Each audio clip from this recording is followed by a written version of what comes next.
Okay, so welcome again, everyone who are present here in the Zoom space of our first safeguarding workshop. Thank you for being here. And also welcome those who might be interacting with this recording at a later date. Good for us to have the opportunity to talk about owning and grounding today.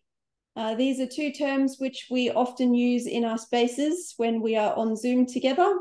Zoom is a very particular medium of communicating where it's important for us to be conscious in that we are in an online space.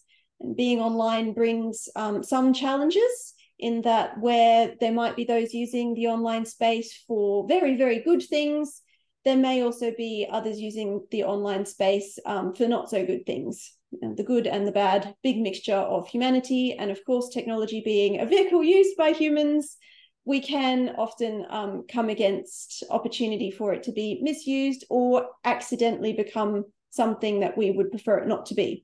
So that's why we have safeguarding practices in general at Holy Hermits Online. And we have a very, very detailed page, which you can find on the website at help and then safeguarding. And that offers a lot of different safeguarding techniques and methods that we go about looking after one another when we're in the online space. So owning and grounding, what do these words mean?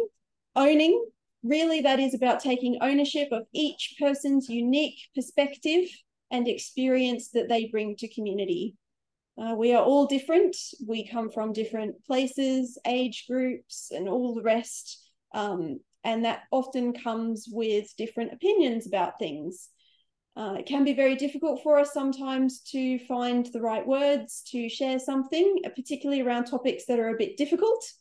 And if you remember the old rule that the two things you don't talk about at a dinner party are politics, and the other one is religion. Well, guess what? We talk about religion all the time at Holy Hermits Online, being a Christian community. So we can't avoid that one. That's not one that we make taboo. So having ownership of the unique perspective of each individual person enables us to come with difference, share unique positions in a way that means others listening to that unique position aren't feeling obligated to have the same opinion or same perspective. It's very difficult for us to do this generally, I would say, particularly if we are coming from a more Australian culture, as some of us do at Holy Hermits Online. But there are other places in the world as well where generalized statements often creep up, and language where is used a lot. You know how, when you, that kind of stuff. It's just part of language and culture. So by taking ownership and this is the next part, grounding it with language that actually enables each perspective to be owned by the person. That would be, for example, if I'm going to share something, I'd be saying, in my experience, I have found this, blah, blah, blah. Or it's my belief that do, or I think or I feel this, blah, blah, blah, blah, blah. And just by having that little extra couple of words on the beginning of whatever we share, it will be able to make space for others to have perhaps a different opinion. So taking ownership that what we believe belongs just to the person who is sharing, and that might be different from others.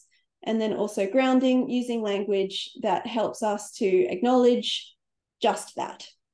And that is a practice, one which we have to work on. It doesn't happen naturally. And certainly in the Zoom space and the online space, especially when we think of social media, I think Holy Hermits Online is really leading the way, in a sense, in making this a priority for our gathered spaces, where we prioritize being together, not agreeing on everything, not having the same opinions or the same ideas or becoming uniform, but celebrating unity in being together. So as long as we are together and mindful of one another, making space, then we are actually doing the work of the gospel, which is about loving one another and making room for God to love us wherever we are, however we are, and that comes with some messiness. So I hope that's a really helpful introduction. Certainly I'm going to just mention the fact that that was all the way that I understand it. Jamie, right now, here. So those were my words. Owning and grounding can mean different things to different people, and that's why it's important for us to perhaps spend some time reflecting on what this practice means and what it looks like in our space, because it does enable us to be all the stronger in our community life and in being together.